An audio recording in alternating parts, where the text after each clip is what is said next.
Missing link मध्ये ज्यांनी खरं अनेक जणांचे प्राण वाचवले, कारण एकदम ती कमांड पडली आणि सगळ्यांना त्यांनी फोन करून सांगितलं किंवा तिथे प्रशासनाला सांगितलं. काय वाटलं तुम्हाला? कारण मुख्यमंत्री म्हणले की मिसिंग लिंक बद्दल जे कोणी बोलेल ते सहन करणार नाही. का महाराष्ट्रात 2 महिन्यात तुम्ही ओपनिंग केल्यानंतर ती कोसळली आणि तुम्ही सहन करणार नाही, त्याच्याबद्दल कोणी बोलायचं नाही? काय सहन न करणार का काय? तुम्हाला लोकांनी तिकडे बसवलंय, ज्या लोकांचं नुकसान होतंय, ज्या रस्त्याचं नुकसान होतंय ते आम्ही बोलायचं नाही का? सहन का नाही करणार? मी त्या दिवशी साहेबांचं पण भाषण ऐकलं. मला वाटतं देवेंद्र फडणवीस साहेबांचं पण विधान भवनात ऐकलं की मला शिव्या घाला पण महाराष्ट्राला नको. ही महाराष्ट्राला शिवी आहे? तुम्ही केलेलं काम हे 2 महिन्यात कोसळतंय, ही महाराष्ट्राला शिवी आहे? महाराष्ट्राला शिवी ही आहे की तुम्ही कोट्यांमध्ये पैसे देऊन आमदार खासदार फोडताय. तुम्ही आम्ही बोलण्याचा हक्क आमच्याकडनं हिरावून घेताय, ही महाराष्ट्राला शिवी आहे. हे असं आधी कधीच नव्हतं. तुम्हाला जे करायचं करा, आम्ही बोलणार. तुमच्या चुकांवर बोलतोय, आम्ही महाराष्ट्रावर बोलत नाही आहोत. जिकडे तुम्ही महाराष्ट्रासाठी उत्तम कराल तिकडे उत्तम बोलणार. राज ठाकरेंनी जेव्हा आपल्या भाषणातून या सगळ्या प्रकाराचा उल्लेख केला तेव्हा राज ठाकरेंना प्रत्युत्तर म्हणून सुद्धा मुख्यमंत्र्यांनी विधान भवनामध्येच आणखी त्यावरती स्पष्टीकरण दिलेलं आहे. ते मिमिक्री वगैरे मिमिक्री संदर्भात आणि राज ठाकरेंवर टीकात्मक टिप्पणी सुद्धा त्यांनी केलेली आहे. मी बघितलं, मी मिमिक्रीचं ऐकलं. पुढे काय बोलले? सुपारीबाज हा शब्द वापरलेला आहे. भाडेके टट्टूला काही पर्यायी शब्द वापरले. भाडेके टट्टू हे आता महाराष्ट्र बोलायला लागलंय तुम्हाला? हे सगळे भाडेके टट्टू आहेत का? तुम्हाला अख्खं राज्य बोलायला लागलंय तुमच्या चुकांवर? ते सगळे भाडेचे टट्टू आहेत ज्यांनी तुम्हाला मतदान केलं. आम्ही सुपारीबाज, हा ठीक आहे, चल पुढे. जे लोक तुमच्या कामांवरनं चुका काढतायत, जे काम ज्यांच्यासाठी तुम्ही काम करताय ते पूर्णपणे तुम्ही करू नाही शकत आहात आणि त्याच्यावरती बोलायला नाही पाहिजे, तर आम्ही भाडेके टट्टू? दुसरीकडे ते मित्र देखील म्हणतायत राज ठाकरेंना. ते मित्र आहेत. हे बघा, मैत्री ही, राजकारण आणि मैत्री ही वेगळी गोष्ट आहे. मी मुख्यमंत्री साहेबांना माणूस वाईट नाही बोलत आहे, पण ऍटलिस्ट टीका घ्यायला शिका. मी माणूस वाईट नाही बोलत आहे, पण तुमचं जिकडे काम होतं ते 2 महिन्यात कोसळून पडतंय. आता थँकफुली तिकडे कोणाचा जीव नाही गेला, फक्त तुमचं काम कोसळलं. अख्खं ते बंद पडलेलं 1 दिवस, त्याच्यावरती आम्ही बोलायचं नाही. बरं, किती खर्च झाला त्याच्यावर? 1000-2000 कोटी. 1000-2000 कुठून कुठून काय डेन्मार्क, स्वीडन, काय काय कुठून प्रवास करून आलाय आपल्याकडे ह्याच्यावरती. आणि तुम्ही 2 महिन्यात तो प्रकल्प आपला कोसळतो, ह्याच्यावरती बोलायचं नाही. उत्तम आहे, आमची पण मदत होते. मिसिंग लिंक झालंय, चांगलं आहे. अर्धा तास वाचला पुण्याला जायचं. पण ही कुठची क्वालिटी? नैसर्गिक काय असतं? आणि आधीच्या सत्तेला मला वाटतं की दरवेळेला बोलणं बंद करा. तुम्ही होतात त्या सत्तेत, तुमच्याकडे काम करायला तुम्हाला जबाबदारी नव्हती का तेव्हा? बस करा हे की आधी वेगळ्यांची सत्ता होती, आधी तुमचीच सत्ता होती. वेगळा माणूस मुख्यमंत्री होता किंवा वेगळा माणूस महापौर होता. हे बोलणं थांबवा आता. पण कुठल्याही गोष्टीची अकाउंटेबिलिटी घेताना कोणीही दिसत नाही. म्हणजे जर अकाउंटेबिलिटी भीतीदायक आहे, भीतीदायक आहे. मी तुम्हाला जेन्युइन सांगतो, ऍज अ सिटीजन मी सांगतो, हे खूप गंभीर आहे की कुठचाही माणूस आपल्याकडे अकाउंटेबिलिटी म्हणजे कोणी आन्सरेबलच नाहीये. आपण प्रश्न कोणाला विचारतोय, प्रश्न विचारल्यानंतर उत्तर येईल की नाही ह्याची आंदोलन करताना पण एक हे असतं की दडपण की समोरचे ऐकणार आहेत की नाही ऐकणार आहेत. का ते दिल्लीमध्ये चालू आहे तसं होणार आहे की एका माणसाचा जीव गेल्यानंतर तुम्ही चालू करणार आहात का ऐकायला?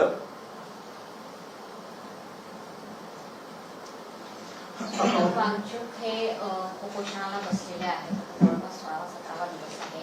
मात्र या आंदोलनाला सिरियस घेतलं जात नाहीये का सत्ताधाऱ्यांकडनं सुद्धा आणि विरोधकांकडनं सुद्धा, असा एक सवाल आता देशभरात उपस्थित. मी तुम्हाला मगाशी बोललो तसं माझ्या या आंदोलनाबद्दल 2 मुद्दे आहेत. एक तर माझं सोनम वांगचुकांना संपूर्ण पाठिंबा आहे. पण माझा दीपकेला पाठिंबा नाही आहे. मी ॲज अ माणूस, मी ॲज अ ह्युमन बिंग सांगतोय, मी पक्ष म्हणून बोलत नाही. पक्ष म्हणून राजसाहेब त्यांची भूमिका मांडतील. ज्या लेवलला मी दीपकेला बघतोय दररोज, की सोनम वांगचुक सारखा एक मोठा व्यक्ती, भारतातलं एक मोठं नाव तुमच्या पाठी उपोषणाला बसलंय आणि तुम्ही त्याच्यासमोर ते प्रवक्ते असतील किंवा कोण असतील नाचतायत, तुम्ही रील्स करताय, तुम्ही नाटकी करताय, हे मला अजिबात पटलं नाही. मी जेव्हा सुरुवात केलेली आंदोलनाची तेव्हा मला खरंच आवडलेलं, कारण कोणतरी बोलायला आहे. 20 लोक ह्या आपल्या देशात वारली आहेत, आत्महत्या केली आहे, त्यांच्यासाठी तुम्ही एक आवाज उठवताय. मला खूप आवडलं की पण धर्मेंद्र प्रधानचा राजीनामा हा झालाच पाहिजे होता.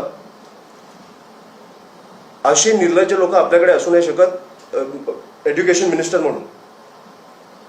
तो झालाच पाहिजे होता. पण तुम्ही ज्या लेवलला सिरियसनेस घालवला आंदोलनाचा, ते मला नाही आवडलं. ज्या लेवलला, कारण मी तुमच्यासारखेच मी रील्स बघतोय, ज्या लेवलला खूप सिरियसनेस घालवून टाकला त्यांनी. सोनम वांगचुक बिचारे, ज्या लेवलला ते बिचारे 17 दिवस आज उपोषणाला बसलेत आणि इकडे काही गाणी लावून नाचतायत, हे करतायत. मला लोकांना पण हेच बोलायचं की सोनम वांगचुक ह्यांना मला पाठिंबा आहे, मला CJPला पाठिंबा नाही आहे. पण मला दीपकेला एवढंच विचारायचं आहे, तुम्ही ज्या लेवलला 21 मिलियन कमवलेत, त्याचं प्रेशर आलंय का अंगावर की ते तुम्हाला धरून ठेवायचं की ते वाढवायचं आहे का? तुम्ही देशासाठी उतरलाय, देशासाठी उतरलाय ना, तर तुमच्यातलं इमोशन ते बाहेर आलं पाहिजे, लोकांबरोबर कनेक्ट झाला पाहिजे. तुम्ही नाचू नाही शकत, नाटकी नाही करू शकत. 20 लोक मारले, त्यांच्यासाठी तुम्ही एक आंदोलन उभं केलंय, हे सिरियस पाहिजे. आणि मला वाटतं की ज्या लेवलला आता तुम्हाला राग नाही आहेत का? मला एक आधी म्हणून मला पटलेला तो माणूस की US वरनं परत आला, CJP नावाचं एक डोकं लावून त्यांनी एक ते काय पेज उभं केलं, लोकांचा पाठिंबा आला. ही लोक कुठे आहेत हे पण मला माहित नाही. 21 मिलियन म्हणजे 2 कोटी. 2 कोटीमधले 1 लाख लोक पण नाही आले तिकडे. माझं लोकांना पण हेच सांगणं आहे की तुम्ही फक्त सोशल मीडियावर व्यक्त झालात तर तो तुमचा विजय नाही. तो तुमचा विजय नाही. एक पेज लाईक करणं हा तुमचा विजय नाहीये. ते 20 लोक जे गेले आहेत त्यांच्यातला तुमचा पण मुलगा काहीतरी असू शकतो. हे कधी नको व्हायला, ह्याच्यासाठी आपण उतरलो पाहिजे. अभिजित दीपकेकडे एक युवा चेहरा म्हणून बघितलं गेलं, युवा आंदोलक चेहरा म्हणून नाही असेल ना. युवा पिढीकडून आशा निर्माण झाली होती दीपकेच्या रूपाने आणि आता मी सुरुवातीला बोललेलो की आमचा पाठिंबा आहे, पण त्यांनी ज्या लेवलला ते सिरियसनेस घालवलं मला ते नाही आवडलं. तुम्ही ज्या लेवलला तुम्ही रील्स करत गेला, तुम्ही फोटोज काढत गेला, तुम्ही ज्या लेवलला नाटकी करत गेला, मला ते नाही आवडलं. अभिजित दीपके हा जर माणसातला असता, माणसांमधलं तू पुढे जातोय, तू लीडर नाही असू शकत. मी व्हिडिओज बघतो काही, तो प्रेसशी बोलताना वगैरे कोणातरी थांब मी बोलतोय आणि मग असं हे नाही होऊ शकत. हे मी तुम्हाला म्हणून सांगतोय, अमित म्हणून सांगतोय, तुम्हाला मी पक्ष म्हणून सांगत नाहीये. तुम्ही आवाहन करणार आहात त्यांना, कारण माझं देशाला आव्हान आहे की सोनम वांगचुक यांच्या पाठी उभे राहा. विरोधकांनी भेट घ्यायला हवी का? सगळ्यांनी भेट घ्यायला हवी. हे आंदोलन असं वाया नाही जाऊ शकत. तो माणूस मरेपर्यंत नका थांबू. तो उगाच नाही बसलाय तिकडे. एक नीटचा पेपर लीक होतो, 20 लोकांचा जीव जातो आणि एक मोठा आपल्या भारतातला एक माणूस येऊन तिकडे बोलतोय की मी उपोषणाला बसतोय. हे आंदोलन वाया नाही जाऊ शकत. मी सोनम वांगचुक यांच्या पाठी उभा आहे, पण त्याच्यासाठी पण मी काय करू शकतो मला माहित नाही. कारण विरोधी पक्ष असेल किंवा सरकार असेल, कोणीही लक्ष देत नाही तिकडे. पण तुम्हाला असं वाटतं का सगळ्या विरोधकांनी या मुद्द्यावर, आता तुम्ही म्हणताय सोनम वांगचुकला माझा पाठिंबा आहे, तर विरोधकांनी सगळ्यांनी एकत्र येऊन दिल्लीला सोनम वांगचुकच्या मागे जाऊन उभा राहायला हवं असं तुमची इच्छा आहे का? ती मागणी तुम्ही करताय का? ते आव्हान तुम्ही करताय का विरोधकांना सगळ्यांनी? मी म्हणून तुम्हाला सांगतो, मी आज निघीन आपण पाहिजे तर, पण CJP ज्या लेवलला ते सिरियसनेस घालवते ना, ते मला नाही आवडत आहे. आपण तिकडे जाऊन बसू पाहिजे, पण करायचं काय? कारण तो माणूस प्रामाणिकपणे आपल्या भारतासाठी उतरलाय. कोणी येईपर्यंत तो थांबणार नाहीये, कोणी त्याची दखल घेत नाहीये. एक माणूस 17 दिवस खात नाहीये आणि आपण शांत बसलोय, कारण आपल्याला वाटतं आपण सोशल मीडियावरनं शिवाय घातल्यावर आपलं काम झालं.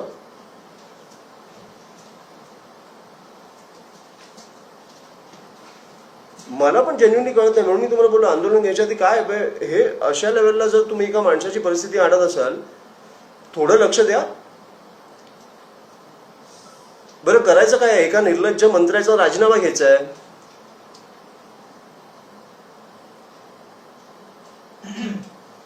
वीस लोकांचा मृत्यू झालाय, 20 लोकांचं सुसाईड झालंय. त्यांनी जबाबदारी घ्यायची आहे. फक्त तुम्ही अकाउंटेबिलिटीच नाही ठेवत आहात. पण केंद्रीय मंत्री असो किंवा दादा भुसेंच्या पण राजीनाम्याची मागणी झाली असो, ती कुठलीही मागणी मान्य झाली नाही. कारण आता 3 वर्ष आहेत निवडणुकांना. हेच सर आज साहेब बोलत आले की तुम्ही एकदा मतदान केल्यावर संपला विषय. मग तुम्ही कोण? संपला, झालं आता की हा मेलात ना मेलात. हे आधी काँग्रेसच्या काळात मला दिसायचं नाही. अण्णा हजारे असतील किंवा कोणी म्हणजे उपोषण कोणतरी दखल घ्यायला जायचं आणि ह्याचं राजकारण नाही केलं पाहिजे. मला वाटतं की ह्या गोष्टीला गांभीर्याने घेतलं पाहिजे माणूस म्हणून. सोनम वांगचूक यांच्यासारखा मोठा माणूस देशाची ओळख खरं तर त्यांनी बनवलेली आहे. अशा माणसाचा बळी जाणं यामध्ये नाहक अशा पद्धतीने जर झालं कदाचित, कारण किती दिवस उपोषणाला झाले आहे, जीव धोक्यात येतो आहे, याला जबाबदार नेमकं कुणाला धरलं पाहिजे? ज्यांनी म्हणजे पंतप्रधानांपासून सगळ्यांना. पण विरोधक सुद्धा याला जबाबदार आहेत का? विरोधक सुद्धा दखल घ्यायला तयार नाही. विरोधकांचं सोडून द्या ना तुम्ही, त्यांना तुम्ही विरोधक म्हणून बसवले ना. सरकारमध्ये कोण आहे? आंदोलन कोणाच्या विरोधात चालू आहे?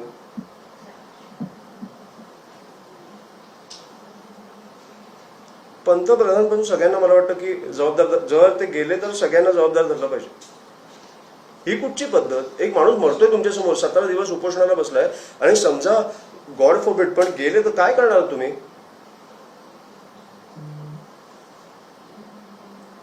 कुठचा निर्लज्जपणा आहे? तुम्ही उतरतच नाहीयेत, कोण भेटायलाच येत नाहीये. आणि हा कुठचा तुम्ही पायंडा तुम्ही पाडताय की तुम्ही चुका केल्यावर तुम्ही आन्सरेबल नाही आहात? ऑफकोर्स आन्सरेबल आहात. हे अमित साटमपासून सगळ्यांना मी लागू करतो. एक माणूस लोकांच्या मृत्यूवर हसतोय, आपण ते विसरलो, कारण आपल्याकडे नवीन नवीन गोष्टी येत जातात. मृत्यूवर हसतोय.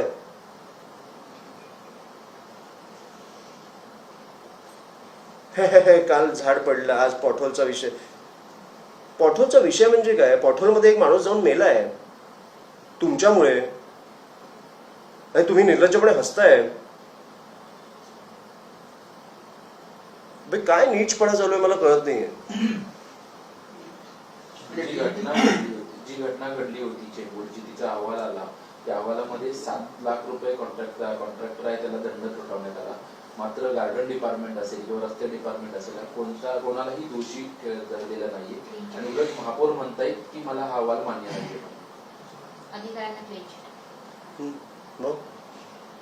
माझं काही म्हणणं नाही. आता 3 वर्षांनी बोलू, पण 3 वर्षांनी मला वाटतं ते अकाउंटेबिलिटी घेतील. पण एका 18 वर्षाच्या मुलाचा मृत्यू होतो. काय फरक पडतो तुम्हाला? तुम्हाला म्हणजे सरकारला? मला हेच वाईट वाटतं, ह्याच्याबद्दल बोलायलाच मला वाईट वाटतं की कोणीही आन्सरेबल नाहीये. म्हणजे तुम्ही एकमेकांवर ढकलताय विषय आणि त्या मुलाच्या जीवाचा किंमत काय तर 5 लाख. 5 लाख फॅमिलीला दिलं झालं. अरे पण त्या परिवाराचा मुलगा गेलाय.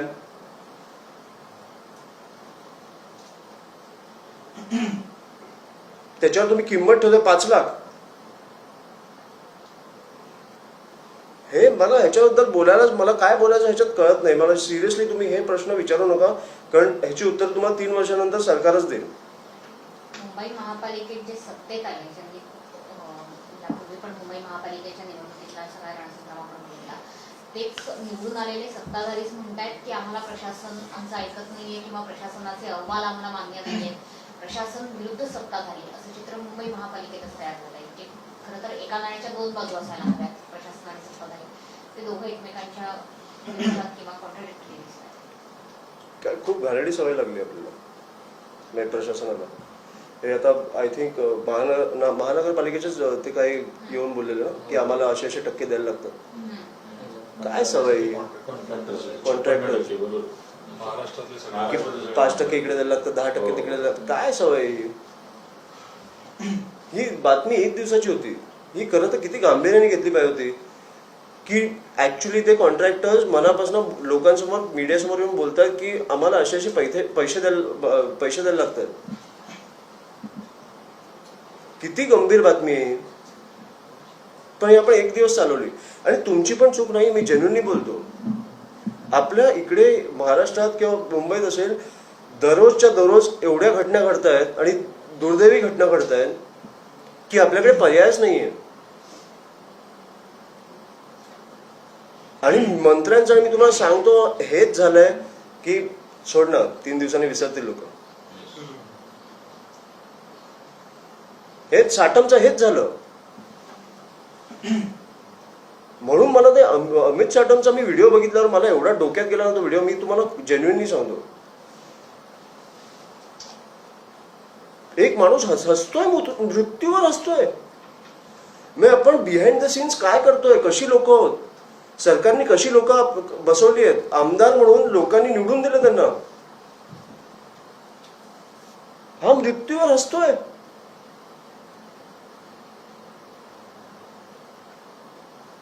खरंच लाज आहे, लाज. ह्या लोकांवर लाज आहे. ह्याच्यावर तुम्ही डिफेंड करताय स्वतःला. मुख्यमंत्री ह्याच्यावर बोलतायत जेन्युइनली.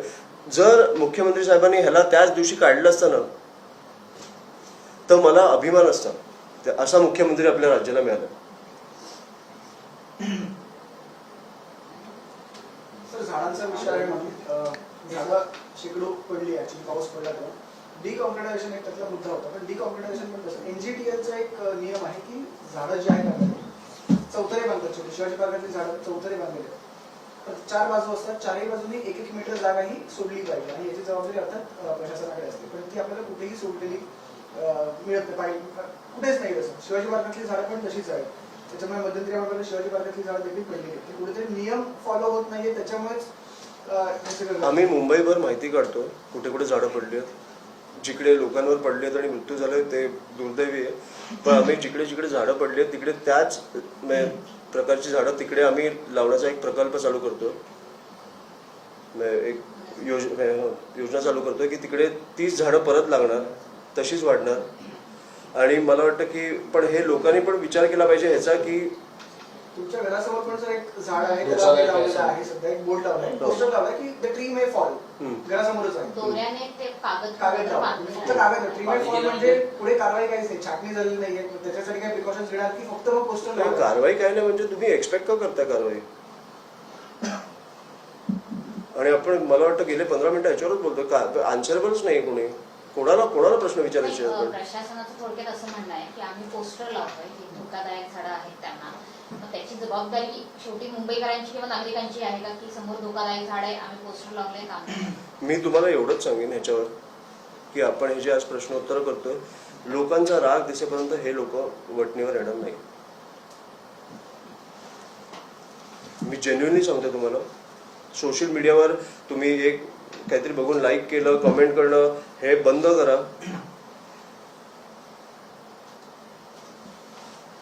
आम्ही आंदोलन केलं किंवा कोणी आंदोलन केलं याच्यावर तर मला वाटतं लोक रस्त्यावर दिसली पाहिजे. तुमचे कॉमेंट्स आणि ह्याच्यात मला तुमचा राग व्यक्त झालेला नकोय. हे तुमच्या दाराशी पण येऊ शकतं कधीतरी. लोकांसाठी उतरा आता. आणि मला वाटतं की तुमची ताकद दिसेपर्यंत सरकार वटणीवर येणार नाही. हे खूप सोपं आहे. ज्या लोकांनी या सरकारला बसवलंय त्यांनी राग व्यक्त केला पाहिजे. आगामी काळात काही आंदोलन वगैरे काय करू सांगा ना मला तुम्ही. आम्ही झाडं लावणार आहोत. उपक्रम झाला पण हो. काही अग्रेसिव्ह स्टेप आंदोलन वगैरे. अग्रेसिव्ह म्हणजे काय मला तुम्ही सांगा ना. अग्रेसिव्ह हे मला वाटतं काय करायचंय.